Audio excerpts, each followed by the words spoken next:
మంచి చేశారు చెడు చేశారు పక్కన పెడితే ఒక ఏకపక్షంగా తీర్పు ఇచ్చేస్తారు అనేది అన్నట్టుగానే 2019 ఎన్నికలు కావచ్చు 24 ఎన్నికలు కావచ్చు కంప్లీట్ గా రుజువైంది. అవునా వెంకట గారు? మీకు పెద్దలు కోటేశ్వరరావు గారికి, సోదరి బీజేపీ నాయకులు సుభాష్ ఆనంద్ గారికి, బీఆర్కే న్యూస్ వీక్షకులందరికీ నమస్కారం, శుభరాత్రి.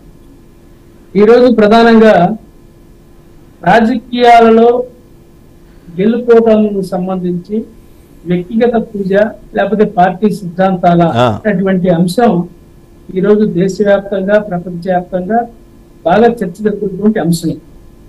గతంలో మనం చూసినట్లయితే రాజకీయాలు ఆ రోజు మరి పెద్దలు సభల్లో మాట్లాడినటువంటి తీరు, వాళ్ళ యొక్క ఉపన్యాస పటిమ, వాళ్ళు ప్రాతినిధ్యం వస్తున్నటువంటి రాజకీయ పార్టీల సిద్ధాంతాలు అవి చూసి జనాలు ఓట్లేశారు.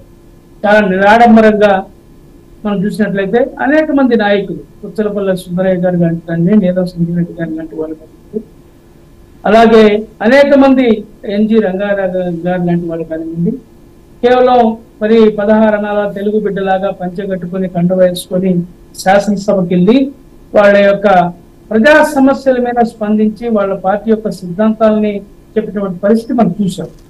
అయితే ఈరోజు వ్యక్తిగత పూజ ప్రధానంగా పెద్దలు కోటేశ్వరరావు గారు చెప్పినట్లుగా ఈరోజు మోడీ మార్క్ రాజకీయం, మోడీ గ్యారంటీ పేరుతోటి, ఎందుకంటే వాళ్ళు కూడా వాళ్ళ యొక్క స్వదేశీ విధానాన్ని పక్కన పెట్టేసి వ్యక్తిగతమైనటువంటి పూజ, గతంలో ఎప్పుడు కూడా బీజేపీలో ఆ పరిస్థితి లేదు, మనం చూసాం.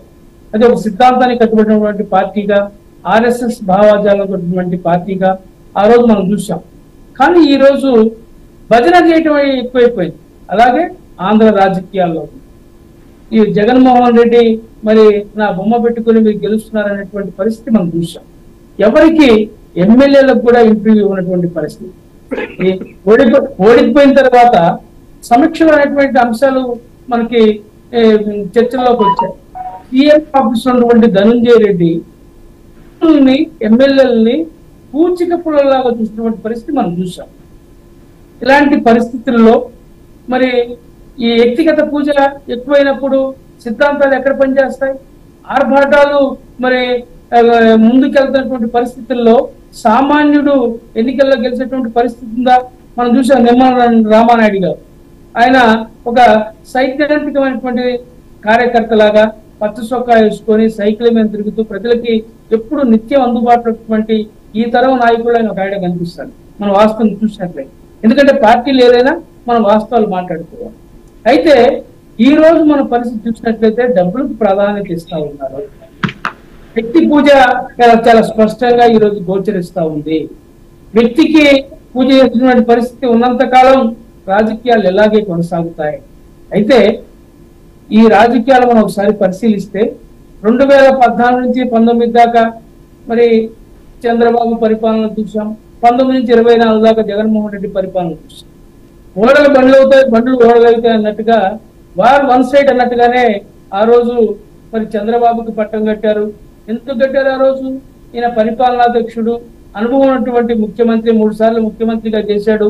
రాష్ట్రం వచ్చేసి మరి కొత్తగా మన ఆంధ్రప్రదేశ్ ఏర్పడింది, తెలంగాణ నుంచి విడిపోయి ఈయనైతే పరిపాలన చేస్తారని చెప్పి ఆ రోజు చంద్రబాబు నమ్మి ఓట్లేసి అప్పుడు వారు వన్ సైడ్ కాదు, టఫ్ ఫైట్ ఇచ్చింది, వైసీపీ టఫ్ ఫైట్ ఇచ్చింది. అప్పుడు వారు వన్ సైడ్ అయితే కాదు. అప్పుడు 2014 రిజల్ట్. వెంకట గారు, ఎందుకంటే చెప్పండి పరిపాలన ఏ విధంగా చంద్రబాబు గారు కొనసాగించారు, అక్కడ ఉన్నటువంటి ల్యాబ్స్ ఏంటి అన్ని మనం గమనించిన తర్వాత మళ్ళా జగన్మోహన్ రెడ్డి ఒక ఛాన్స్ పేరుతోటి ఆయన పాదయాత్ర చేయడం, తన తండ్రి పేరు చెప్పుకోవడం, జనాల్లో మరి ఉండటం, కనపడ్డ వాళ్ళందరినీ వాటేసుకోవడం, ముద్దులు పెట్టడం, చాలా దగ్గరగా ప్రజల్లోకి వెళ్ళాడు. వెళ్ళిన తర్వాత సరే జగన్మోహన్ రెడ్డి రాజశేఖర రెడ్డి బిడ్డ, ఏదో ఒకసారి ఛాన్స్ ఇవ్వమని చెప్పి అడుగుతా ఉన్నాడు. ఆయన ఓటేద్దామని చెప్పి జనాలు పొలోమని ఓట్లేసి 151 సీట్లు ఇచ్చి గెలిపించారు. మనం చూసాం. తర్వాత ఏమైంది? మళ్ళీ 5 సంవత్సరాల కాలంలో జగన్మోహన్ రెడ్డి పరిపాలనా తీరుని అంచనా వేసుకున్నాం. ఎంత అహంకారపూరితంగా పరిపాలన జరిగింది. మరి ఎమ్మెల్యేలు అనే వాళ్ళకు కూడా గౌరవం లేనటువంటి పరిస్థితి సీఎం ఆఫీసులో మనం చూసాం. అలాగే ఈ రోజు ఏ విధంగా ఈ రాష్ట్రంలో ఇబ్బందులు పడ్డారు, దోపిడీ ఎలా జరిగింది, భూ కబ్జాలు, పేదల భూములు ఎవరు ఆక్రమించుకున్నారు, మరి అలాగే ఈ పేదల భూములను ఏ విధంగా మరి ఆన్లైన్ చేసుకున్నారు, ఇసుక ఏ విధంగా ధరలు పెంచేసి ఏ విధంగా ఇసుక మాఫియా నడిచింది, ఎంతమంది కార్మికులు నిర్మాణ కార్మికులు రోడ్డును పడ్డారు, ఇవన్నీ అలాగే మాఫియా, మద్యం మాఫియా ఏ విధంగా చీఫ్ లిక్కర్ తాగి ఎంతమంది చనిపోయారు, 2024 రిజల్ట్ సంబంధించిన రీజన్స్ చెప్తున్నారు. అది కాదు మరి 2019 రీజన్స్ ఏం చెప్తారు? టీడీపీ అంత ఘోరంగా వైఫల్యం అవడానికి దానికి రీజన్స్ ఏం చెప్తారు? దానికి వైఫల్యం అంటే వెంకట గారు కొత్తక వింత పాతక రోతలాగా చంద్రబాబు గారిని 3 పర్యాయాలు ముఖ్యమంత్రిగా ఈ రాష్ట్ర ప్రజలు చూశారు. ఇప్పుడు 4వ పర్యాయం ఆయన ముఖ్యమంత్రి అయ్యాడు. అప్పుడు కూడా ఆయన ఏం చెప్పాడు? ఆయన మీద జనాలు హోప్ పెట్టుకున్నారు.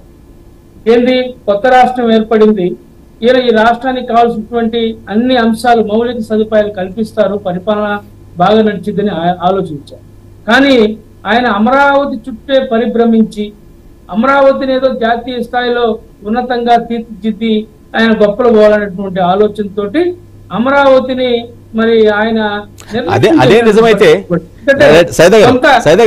అదే నిజమైతే అదే స్టాండ్ తో ఆయన ఇప్పటికే ఉన్నారు. 2024 ముందు వరకు కూడా అదే స్టాండ్ తో ఉన్నారు, ఇప్పుడు అదే స్టాండ్ తో ఉన్నారు. 2024లో మరి అంత పెద్ద రిజల్ట్ రాదు కదా మీరు చెప్పినట్టుగా. అది నిజమైతే, ఆ పాయింట్ ఆఫ్ వ్యూ నిజమైతే అంటే వెంకట గారు రాదు కదా అంటే చూడు, గొర్రెలు తినేవాడు పోతే బర్రెలు తినేవాడు వస్తాడని జనాలకు అర్థమైపోయింది. ఆయనకంటే ఆచరణ మల్లన్న మేలన్నట్టుగా పరిస్థితి అలా ప్రజలు గ్రహించారు. ఏదైతే మనం బాగు చేస్తారని చెప్పి మనం పరిపాలన అప్పచెప్పామో ఆయన మన యొక్క పరిపాలనకి, మన ఎక్స్పెక్టేషన్స్ కి అనుకూలంగా పరిపాలన జరగలేనటువంటి ఒక తీర్పు ప్రజలు చాలా స్పష్టంగా ఉంటుంది. అలాగే జగన్మోహన్ రెడ్డిని కూడా జనాలు నమ్మారు. యువకుడు, రాజశేఖర రెడ్డి బిడ్డ, ఒక ఛాన్స్ ఇవ్వమని చెప్పి అడుగుతా ఉన్నాడు, పాదయాత్ర చేశాడు. సరే ఒక ఛాన్స్ ఇచ్చి చూద్దాం అంటే ఒక సింపతితో మరి అతనికి ఓట్లేసి 151 సీట్లు ఇచ్చినటువంటి పరిస్థితి. అంతకుమించి వెంకట గారు ఇక్కడ ప్రత్యేకంగా మనం చెప్పుకోవాల్సిన అవసరం లేదు. ఈ రోజు రాజకీయాల్లో డబ్బు ప్రధాన పాత్ర పోషిస్తా ఉంది. ఈ రోజు మహాత్మా గాంధీ గారు నిలబడ్డా, గోపాలకృష్ణయ్య గారు నిలబడ్డా, సుందరయ్య గారు నిలబడ్డా, డబ్బులు అంటే అభివృద్ధి సంక్షేమం కంటే కూడా ఎలక్షన్స్ ముందు పంచే డబ్బులే ప్రధాన పాత్ర అంటారా? అవునండి. ఎందుకంటే అది కూడా ఒక అంశం, డబ్బులు అనేది కూడా ఒక అంశం. ఎందుకంటే మనం చూసినట్లయితే ఈ 2024 ఎన్నికల్లో ఈ 2 ప్రధాన పార్టీలు, అటు ఎన్డీఏ కూటమి అలాగే ఈ యొక్క వైసీపీ పార్టీ, ఈ 2 పార్టీలు కూడా వాళ్ళకి అన్ని ఏం చేయాలో అన్ని చేశారు. క్లియర్. ఒక్కొక్క నియోజకవర్గంలో మా ప్రకాశం జిల్లాలో చూసినట్లయితే ఒక్కొక్క నియోజకవర్గంలో దర్శిలాంటి నియోజకవర్గం 100 కోట్లు ఖర్చు పెట్టారు ఒక్కొక్కటి. అయితే ఎవరికి ఓటు వేయాలో జనాలు ఒక నిర్ణయానికి వచ్చారు. ఇరు పార్టీల దగ్గర డబ్బులు తీసుకున్నారు. వాళ్ళు కూడా చాలా తెలివిగా వ్యవహరించారు.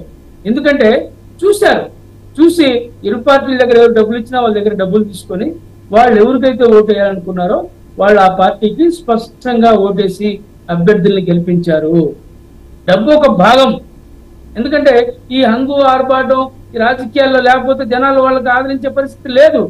ఒకసారి మనం చూసినట్లు ధర్మవరంలో కేతిరెడ్డి గారు, ఆయన గుడ్ మార్నింగ్ ధర్మవరం అని చెప్పి ఉదయాన్నే లేచి వీధులన్నీ తిరిగి ఆయన ఒక మీడియాని పెట్టుకొని అధికారులను, సచివాలయ సిబ్బందిని అందరినీ పెట్టుకొని ఎక్కడెక్కడ ఏ సమస్యలు ఉన్నాయి అది ఇదని చెప్పి గందరగోళం చేసి ఆయన ఇంటింటికి తిరిగేటువంటి పరిస్థితి. ఈ రోజు ఏమయ్యాడు ఆయన? అక్కడ బీజేపీ ఓట్లు లేనటువంటి బీజేపీ అభ్యర్థి సత్యకుమార్ అక్కడ ఎమ్మెల్యే గెలిచాడు. ఇది వాస్తవం. ఎందుకంటే అక్కడ అతను చేసింది జనాలకు కనిపించలే. అతను హంగు ఆర్భాటం, అక్కడ ఉన్నటువంటి పరిస్థితి, అతను ఏ విధంగా ఆ యొక్క ధర్మవరం నియోజకవర్గంలో మరి భూములకు సంబంధించి కానివ్వండి అవినీతి అక్రమాలకు ఎలా పాల్పడ్డాడో అవి కూడా గమనించారు జనాలు. ఈ రోజు నువ్వు ఇళ్లకు వచ్చి నువ్వు మాట్లాడటం, అది చేస్తాను, లేకపోతే ఒక 5,000 2,000 తీసుకుని జేబులో పెట్టడం, మరి ఆ పెన్షన్ శాంక్షన్ చేయడం, అది ఒక ఎత్తు చేశాడు ఆయన. మరి జనాల్లోకి వెళ్ళాడు, అయినప్పుడు ఓడిపోయాడు. ఎందుకంటే ప్రజలు చాలా విలక్షణమైనటువంటి తీర్పునిచ్చారు ఈ ఎన్నికల్లో. ఎందుకంటే ఇది మనం చూసినట్లయితే ఎవరు ఊహించినటువంటి పరిణామం. ఆ రోజు అనేక సందర్భాల్లో మనం కూడా మాట్లాడుకున్నాం. ఏపీ ప్రజలు అటు ఇటుగా తీర్పు ఇవ్వరు, ఏదైనా వార్ వన్ సైడే వాళ్ళు. ఎందుకంటే ఏదైనా ఒక పార్టీని గెలిపించాలంటే ఆ పార్టీ కంప్లీట్ గా వార్ వన్ సైడ్ ఎప్పుడు అవ్వలేదండి. ఐ థింక్ ఎక్కువ సార్లు అవ్వలేదు కంప్లీట్ వార్ వన్ సైడ్ ఎక్కువ సార్లు 2009లో బొటాబొటీ పెద్ద మెజారిటీ ఏం కాదు, 2014లో కూడా టఫ్ ఫైటే, 2019-24 మధ్యలోనే వార్ వన్ సైడ్ అయిపోయింది. ఎందుకంటే వెంకట గారు ఈ మధ్య జరిగినటువంటి రీసెంట్ టైమ్స్ ఎగ్జాక్ట్లీ మీరు ఒకసారి చూడాలా 1994లో కూడా ఉమ్మడి ఆంధ్రప్రదేశ్ మనం ఉన్నప్పుడు ఆ రోజు కాంగ్రెస్ పార్టీకి 294 స్థానాల్లో 23 స్థానాలు వచ్చాయి, 24 స్థానాలు. అవునా కదా? ఎందుకంటే ప్రజలు, మన ఏపీ ప్రజలు చాలా తెలివిగల వాళ్ళు, చాలా విచక్షణమైనటువంటి తీర్పు ఇస్తారు. ఈ రోజు ఉన్నటువంటి పరిస్థితులు మనకు చాలా స్పష్టంగా ఈ ఎన్నికల్లో గోచరించాయి. ఎవరైనా సరే ఇదేదో అహంకారంగా భావించి, ఇది గెలుపు బలుపంలాగా భావించుకుని జనాల్లో వెళ్తే, సక్రంగా పరిపాలన అందించకపోతే రేపు ఎన్నికల్లో కూడా ప్రజలు మళ్ళీ తిరగబడే పరిస్థితులు వస్తాయి. ప్రజలు ఏ నమ్మకం అయితే మీకు ఓట్లేసి గెలిపించారో ఆ నమ్మకాన్ని ఒమ్ము చేయకుండా మరి వెళ్ళాల్సినటువంటి అవసరం ఉందని చెప్పి నేను మీ ద్వారా ప్రజలకు తెలియజేస్తా ఉన్నా, రాజకీయ పార్టీలు కూడా విజ్ఞప్తి చేస్తా ఉన్నా.